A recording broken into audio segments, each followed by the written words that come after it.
এই মুহূর্তে সামাজিক যোগাযোগ মাধ্যম কিংবা ভার্চুয়াল জগতে দেশ কিংবা প্রবাস থেকে যিনি যেখান থেকে ভিডিওটি দেখছেন প্রত্যেককে কোরিয়া বাংলা চ্যানেলের পক্ষ থেকে আমি আহসানুজ্জামান ইমরান সালাম, শুভেচ্ছা ও স্বাগত জানাচ্ছি। সামনে কোরিয়ান লটারি 2019 সালের ফেব্রুয়ারি মাসের শেষ সপ্তাহে আশা করা যায় কোরিয়ান সার্কুলার হবে এবং 2019 সালের মার্চ মাসের প্রথম সপ্তাহে কোরিয়ান লটারি অনুষ্ঠিত হবে। যেহেতু সার্কুলার এবং লটারির মাঝখানে 7-8 দিন সময় পাওয়া যায়, তাই ফেব্রুয়ারি মাসের শেষ সপ্তাহে কোরিয়ান সার্কুলার হবে এবং মার্চ মাসের প্রথম সপ্তাহে কোরিয়ান লটারি অনুষ্ঠিত হবে বলে আশা করা যায়। এবং এইচআরডি কোরিয়া বাংলাদেশের জেনারেল ম্যানেজার সর্বজন শ্রদ্ধেয় জনাব শামসুল আলম স্যার কিছুদিন আগে বিকেটিটিসিতে একটি ইপিএস সচেতনতামূলক অনুষ্ঠানে তিনি এটা ঘোষণা করেছেন। সামনে লটারি আগত, তাই অনেকের মনে প্রশ্নের উদ্রেক হয়, প্রশ্নের উদয় হয়, লটারি আগে নাকি ভাষা আগে? আগে ভাষা শিখবো নাকি আগে লটারি ধরবো? যদি লটারিতে নাম আসে তাহলে ভাষা শিখবো। কিন্তু কোরিয়ান ভাষা একটি বিদেশি ভাষা। আপনার নাম যদি লটারিতে আসে, আসার পর যদি আপনি কম সময় পান, 1 মাস সময় পান, তাহলে আপনি নির্ঘাত নিশ্চিত ফেলের দিকে ধাবিত হবেন। তখন আপনার স্বপ্ন, সাধনা, অধ্যবসায়, আশা, আকাঙ্ক্ষা সবকিছু ধূলিসাৎ হবে। তাই মাসে 1.5 লক্ষ টাকা বেতন পেতে হলে আগেই আপনাকে ভাষা শিখতে হবে। এখন প্রশ্ন থেকে যায়, আগে ভাষা শিখলাম, টাকা খরচ করলাম, যদি লটারি না বাঁধে? আপনি 18 থেকে 20 বছরের শিক্ষা জীবন অতিবাহিত করার পর আপনি যে বাংলাদেশে চাকরি পাবেন এর কোনো গ্যারান্টি কিন্তু নাই। এসএসসি পাশ করতে 10 বছর লেগে যায় এবং তার আগে আরো 2-1 বছর নার্সারি বা বেবি কেজি পড়তে হয়। এরপরে ইন্টারমিডিয়েটে 2 বছর, ইন্টারমিডিয়েট পাশ করার পর বা এইচএসসি পাশ করার পর অনার্সে অ্যাডমিশন নিতে যে অনেকেরই জীবন থেকে 1 থেকে 2 বছর হারিয়ে যায়। এরপর 4 বছরের অনার্স কোর্স প্রায় 5-6 বছর লেগে যায়। এরপর মাস্টার্স। হিসেব করলে দেখা যায় 18 থেকে 20 বছরের শিক্ষা জীবন আমরা অতিবাহিত করার পরও বাংলাদেশে, এমনকি প্রায় সারা পৃথিবীতে চাকরির কোনো নিশ্চয়তা নেই। তাই বলে কি আমরা লেখাপড়া করব না? তাই বলে কি আমরা আমাদের ভাই বোন, ছেলে মেয়ে বা আত্মীয়দের লেখাপড়া না করতে উৎসাহিত করব? তাই যদি না হয়ে থাকে তাহলে কোরিয়ান ভাষার পিছনে মাত্র 10-15 হাজার টাকা খরচ করতে আপনার অসুবিধা কোথায়? আপনি বাংলাদেশ থেকে ইপিএস এর জন্য যত কোরিয়ান ভাষা পড়েন না কেন, এটা কোরিয়ান ভাষা বা কোরিয়ান ভাষায় জ্ঞান অর্জনের ক্ষেত্রে শতকরা 1% হবে কিনা আমার সন্দেহ। আপনি যারা দক্ষিণ কোরিয়াতে আছে এদের কাছে জিজ্ঞেস করবেন, অথবা আপনি যদি দক্ষিণ কোরিয়াতে কখনো আসেন তখন বুঝতে পারবেন আমরা ইপিএস এর জন্য যে কোরিয়ান ভাষা পড়েছি সেটা দিয়ে হাই হ্যালো, বাথরুম কোথায় আছে, তোমার নাম কি, এটুকু পর্যন্ত শেখা যায়।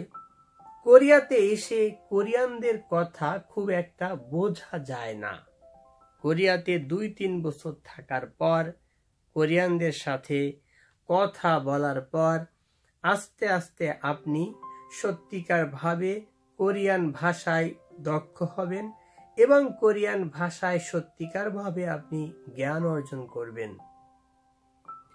এইটুক একটা চটি বই পড়ে আপনাকে কোরিয়া আসার গ্যারান্টি কিন্তু কেউ দিবে না। আমরা সেই ক্লাস 1 to 3 থেকে ইংরেজি শিখে আসছি, কিন্তু তারপরও কিন্তু আমরা ইংরেজিতে খুব একটা ভালো না বা ভীতি কাজ করে আমাদের মধ্যে। সুতরাং কোরিয়ান ভাষায় 2-3 মাসের একটা কোর্স করেই যে আমি দক্ষিণ কোরিয়া চলে আসব এটা এমন নয়। জীবনে সবাই কিন্তু সফল হয় না। কোরিয়ান লটারিতে প্রত্যেক বছর লক্ষ লক্ষ লোক আবেদন করে, কিন্তু সেখান থেকে মাত্র 1,500 থেকে 2,000 লোক কোরিয়া আসার সুযোগ পায়। গণহারে কিন্তু কোরিয়াতে আসা যায় না, আর সফলতাও কিন্তু গণহারে হয় না। এভারেস্টে উঠতে যেয়ে যেমন মৃত্যুর ঝুঁকি আছে, এটা জেনেও কিন্তু মানুষ এভারেস্টে উঠতে চায়, উঠার স্বপ্ন দেখে। দক্ষিণ কোরিয়া আসতে যে মানুষ কিন্তু এভারেস্টে ওঠার মতো মাঝে মাঝে পা পিছলে পড়ে যায়, ডিলেট হয়ে যায়। এগুলো সত্যি খুবই বেদনা বিধুর। তারপরেও প্রত্যেক বছর বাংলাদেশ থেকে 1,500 থেকে 2,000 লোক দক্ষিণ কোরিয়াতে আসছে।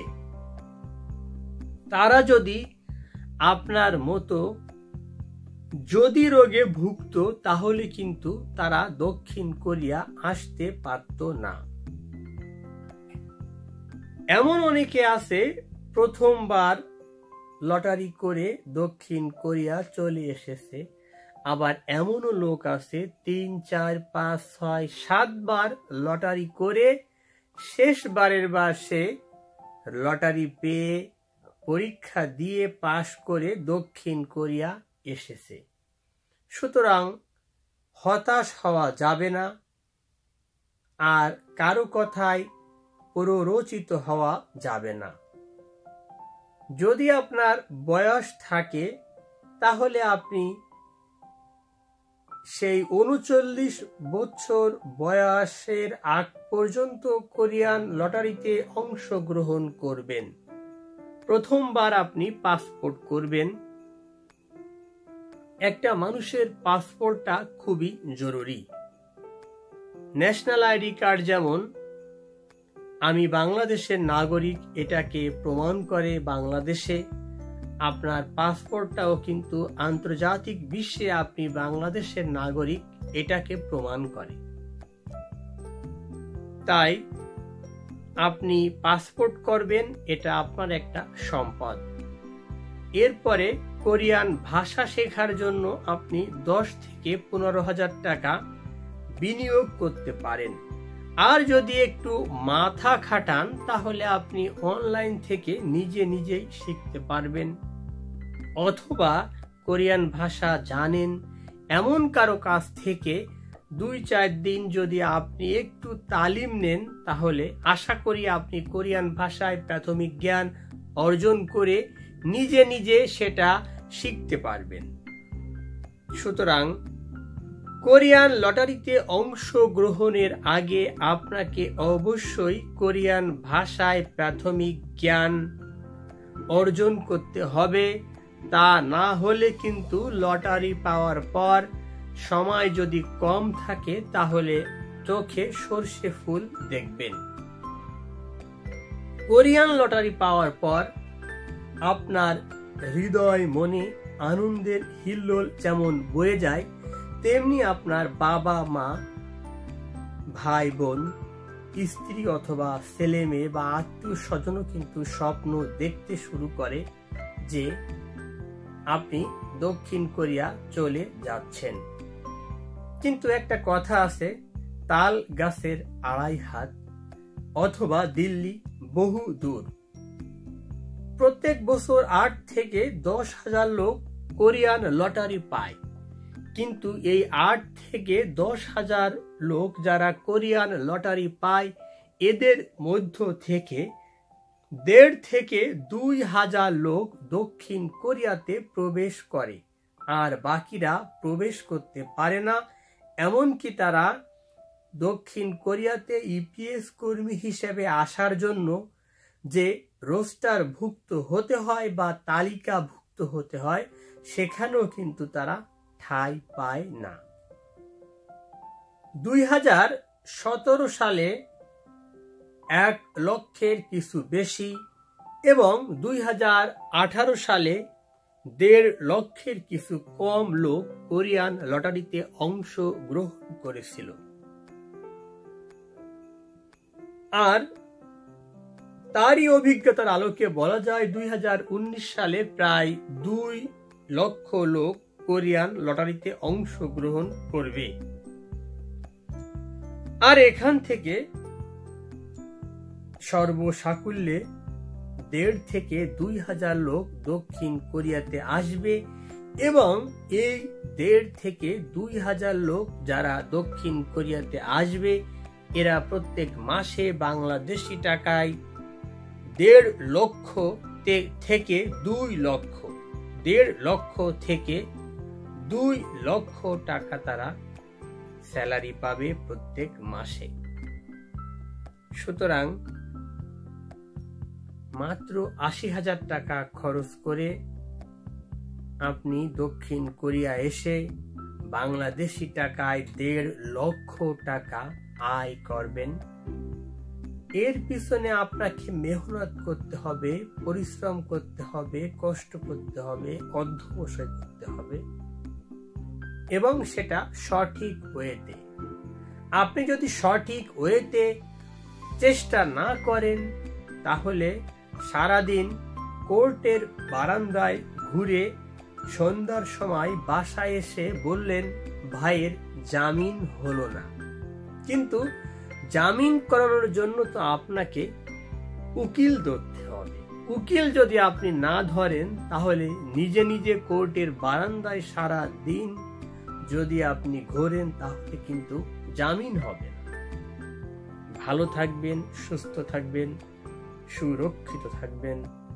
আমার ভিডিওটি ভালো লাগলে কোরিয়া বাংলা চ্যানেলটি সাবস্ক্রাইব করবেন এবং পরবর্তী ভিডিওর নোটিফিকেশন পেতে বেল আইকনে প্রেস করতে ভুলবেন না।